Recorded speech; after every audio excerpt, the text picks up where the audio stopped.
Hello everyone, money hub के इस नए वीडियो में आपका बहुत बहुत स्वागत है। बच्चे किसी भी परिवार की सबसे बड़ी संपत्ति होते हैं। आजकल फैमिली प्लानिंग जितनी इम्पोर्टेंट हो गई है, उतनी इम्पोर्टेंट फाइनेंशियल प्लानिंग भी है। अगर बात अपने बच्चों की हो तो उनके फ्यूचर के लिए सभी पेरेंट्स कुछ न कुछ फाइनेंशियल प्लानिंग करने की सोचते हैं, ताकि वो आगे एक अच्छे स्कूल या कॉलेज जाकर एक अच्छी शिक्षा प्राप्त करे और बड़े होकर एक सक्सेसफुल एंड हैप्पी लाइफ जिए। सभी पेरेंट्स यही चाहते हैं कि उनके बच्चों का फाइनेंशियल फ्यूचर उनसे बेहतर हो, लेकिन उसकी शुरुआत कैसे करें और कब से करें, ये बहुत लोगों को समझ में नहीं आता। दोस्तों, अपने बच्चों के लिए बेस्ट इन्वेस्टमेंट वही होगी जो उनको फाइनेंशियल सिक्योर बनाए उनके फ्यूचर में। तो आज की इस वीडियो में हम बच्चों को फाइनेंशियल सिक्योरिटी कैसे दे सकते हैं, ये जानेंगे। अपने बच्चों के लिए कैसे और कब से फाइनेंशियल प्लानिंग करनी चाहिए, कहाँ करनी चाहिए, कौन कौन से ऑप्शन है उसके लिए, ये सब हम डिटेल में जानेंगे।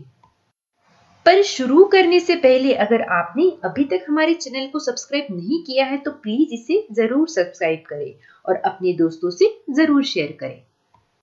सबसे पहला सवाल, बच्चों के लिए फाइनेंशियल प्लानिंग कब से शुरू करनी चाहिए?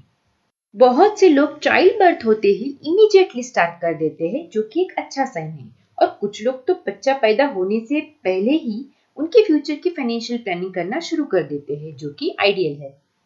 यानी जितना जल्दी शुरू करोगे उतना आपके बच्चों के लिए बेहतर साबित होगा और उतना ज्यादा पैसा बनेगा पावर ऑफ कंपाउंडिंग से। और अगर आपने लेट शुरू किया तो पावर ऑफ कंपाउंडिंग का फायदा आपको उतना नहीं मिलेगा। स्टॉक मार्केट में अगर आप लॉन्ग टर्म के लिए इन्वेस्ट करते हो तो पावर ऑफ कंपाउंडिंग के मैजिक से आपको बहुत ही बेहतरीन रिटर्न मिल सकते हैं। दोस्तों, हमारे चैनल का एसआईपी और पावर ऑफ कंपाउंडिंग का वीडियो अगर आपने अभी तक नहीं देखा तो आप उसे जरूर देखिए, लिंक मैंने डिस्क्रिप्शन बॉक्स में दे दी है। अगला सवाल, बच्चों के फ्यूचर की फाइनेंशियल प्लानिंग कैसे करें? आपको बच्चों की फाइनेंशियल प्लानिंग करने के लिए आपको गोल इस तरह सेट करने होंगे कि आपके बच्चे जब 20 या 25 साल के हो जाए तब तक वो अचीव हो जाए। लेकिन गोल सेट करने से पहले आपको इंपॉर्टेंट चीज का ध्यान देना होगा, जो कि है इन्फ्लेशन। इन्फ्लेशन ये बहुत ज्यादा इम्पैक्ट करता है सेविंग्स पर। बहुत बार हम गलत प्लानिंग कर लेते हैं क्योंकि हम इन्फ्लेशन को नजरअंदाज कर देते हैं। आपको ये ध्यान में रखना होगा कि आज से 10-15 साल बाद आपको जो पैसों की जरूरत लगने वाली है वो बहुत ज्यादा होगी। आज के दौर में बच्चों की पढ़ाई लिखाई बेहद ही महंगी होती जा रही है और कुछ सालों बाद ये और ज्यादा महंगी हो जाएगी। सबसे ज्यादा इन्फ्लेशन ये एजुकेशन या मेडिकल में है, तो प्लानिंग करते समय प्लीज ये ध्यान में रखकर करें। मार्केट में बहुत सारे चाइल्ड प्लान्स अवेलेबल है, पर उनकी समझ ना होने से बहुत से लोग लॉस करते हैं या उन्हें उतने रिटर्न्स नहीं मिलते उन्होंने जितने एक्सपेक्ट किए थे। आज के दौर में जनरल कंज्यूमर इन्फ्लेशन 6% से बढ़ रहा है एंड एजुकेशन इन्फ्लेशन उससे डबल यानी कि 10 से 12% ऑन एनुअल बेसिस। अगर एजुकेशन इन्फ्लेशन इसी रेट से बढ़ता रहेगा तो अगर सपोज 2022 में एक अच्छे कॉलेज से या इंस्टीट्यूट से अगर आप डिग्री लेते हो कोई भी, जैसे कि एमबीए, मेडिकल और इंजीनियरिंग के लिए अगर 20 लाख लग रहे हो तो 2030 में वही आपको 64 लाख लग सकते हैं। जैसे कि आप देख सकते हो इस ग्राफ में, अगर एजुकेशन इन्फ्लेशन 10% एनुअली बढ़ता है तो मेडिकल डिग्री के लिए आपको 2031 में 1 करोड़ से भी ज्यादा लगने वाले हैं और एमबीए के लिए 77 लैक्स और इंजीनियरिंग के लिए 31 लैक्स, जो कि बहुत ज्यादा है। तो आपको बच्चों के फ्यूचर के लिए इन्फ्लेशन कंसिडर करके ही आपका गोल सेट करना है। अगला सवाल, कौन कौन से ऑप्शंस अवेलेबल है इन्वेस्टमेंट के लिए? मैंने यहाँ चिल्ड्रन फ्यूचर प्लानिंग के लिए इन्वेस्टमेंट को 4 कैटेगरीज में डिवाइड किया है। पहला है फिक्स सेविंग इंस्ट्रूमेंट, सेकेंड है इंडेक्स फंड जो कि पैसिव फंड्स, थर्ड है एक्टिव फंड्स एंड फोर्थ है स्टॉक्स। इन चारों कैटेगरीज में क्या ऑप्शंस अवेलेबल है ये हम वन बाय वन देखेंगे। सबसे पहला है फिक्स सेविंग इंस्ट्रूमेंट। इसमें हमें फिक्स रिटर्न्स मिलते हैं विदाउट एनी वोलेटिलिटी। ये ऑप्शन उन लोगों के लिए है जो बिल्कुल ही रिस्क लेना नहीं चाहते हैं और बस फिक्स रिटर्न के बारे में सोच रहे हैं। अगर आपके यहाँ गर्ल चाइल्ड है तो आपके लिए है सुकन्या समृद्धि योजना। ये स्कीम गवर्नमेंट ऑफ इंडिया ने खासकर बेटियों के लिए बनाई है। इसका इंटरेस्ट रेट 7.6% पर एनम जो कि फ्लोटिंग है। अच्छी बात इसमें यह है कि आपका जो भी इंटरेस्ट अर्न होगा वो बिल्कुल ही टैक्स फ्री होगा। फॉर एग्जाम्पल, अगर आपकी इन्वेस्टेड अमाउंट 10 lakhs है और आपकी इन्वेस्टेड वैल्यू 15 lakhs, तो 5 lakhs प्रॉफिट अर्निंग पर कोई भी टैक्स आपको देना नहीं पड़ेगा, जो कि एक अच्छी बात है। अगर मैच्योरिटी की बात करें तो आपका अकाउंट 21 साल तक ओपन रहेगा जब से आपने स्टार्ट किया, या जब तक आपकी बेटी 18 साल की उम्र की ना होगी या उनकी शादी होगी। मिनिमम इन्वेस्टमेंट इसके लिए सिर्फ 250 रुपीज है, जो कि सभी के लिए अफोर्डेबल है। मैक्सिमम इन्वेस्टमेंट लिमिट है 1.5 lakhs in a financial year. इस स्कीम का बस एक डिसएडवांटेज ये है कि इसका लॉक इन पीरियड 8 years है, यानी कि 8 साल तक आप उसमें से पैसे निकाल नहीं सकते हो। दूसरा option for fix saving instrument है पीपीएफ, यानी पब्लिक प्रोविडेंट फंड। इसका भी फिक्स रिटर्न है 7.1% पर एनम जो कि फ्लोटिंग है। इसकी मैच्योरिटी 15 years, यानी 15 years तक ये ओपन रहेगा स्टार्ट करने पर। इसका लॉक इन पीरियड है 5 years और इसका भी प्रॉफिट अर्निंग पर कोई भी टैक्स नहीं है।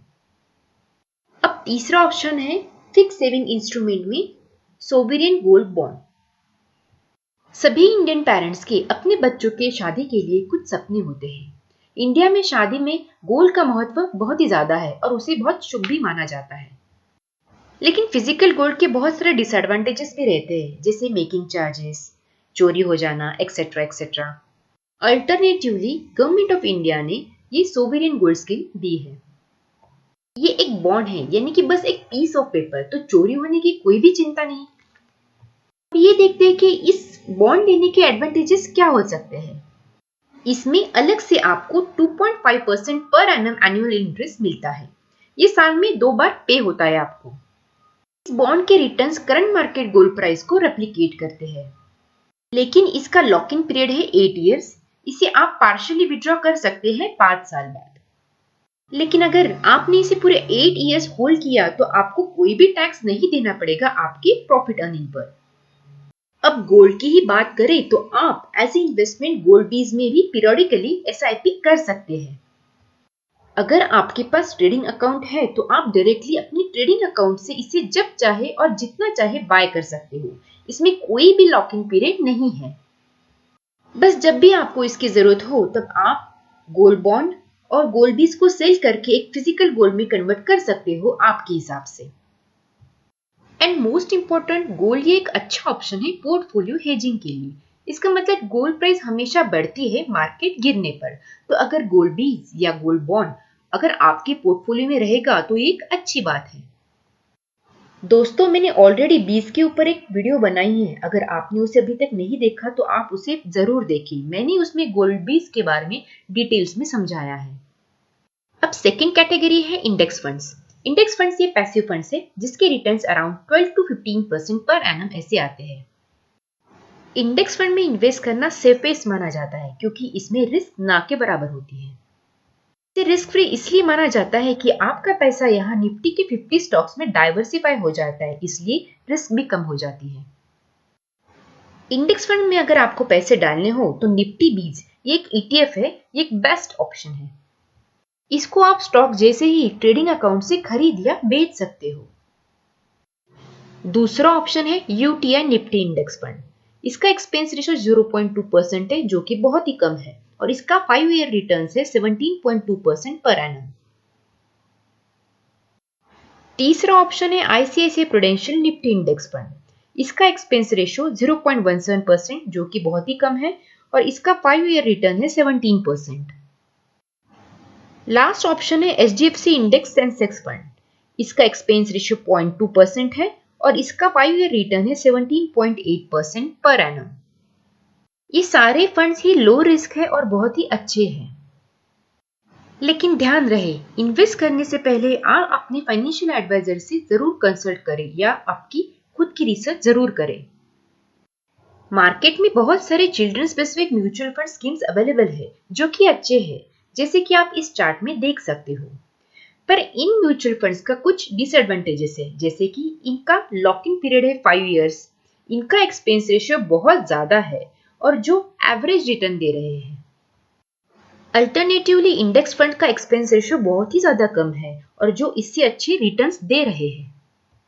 थर्ड कैटेगरी है active mutual funds.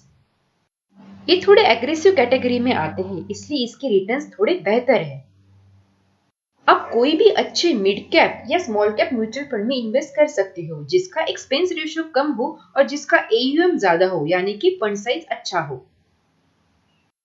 For example axis mid cap fund, इसका एक्सपेंस रेशियो है 0.47% और इसका 3 ईयर रिटर्न है 24.8%, जो कि बहुत ही बढ़िया है।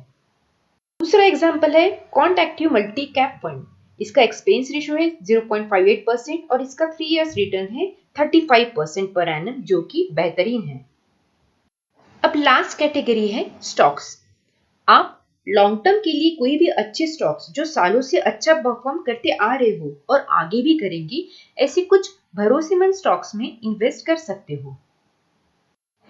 इस तरह आप अपने बच्चों का पोर्टफोलियो इन 4 कैटेगरीज में डालकर डाइवर्सिफाई कर सकते हो, जैसे कि गोल्ड में 20%, इंडेक्स फंड में 40%, 20% in small cap mid cap and 20% in stocks, या फिर 40% in fix return category and 60% in mutual funds and stocks.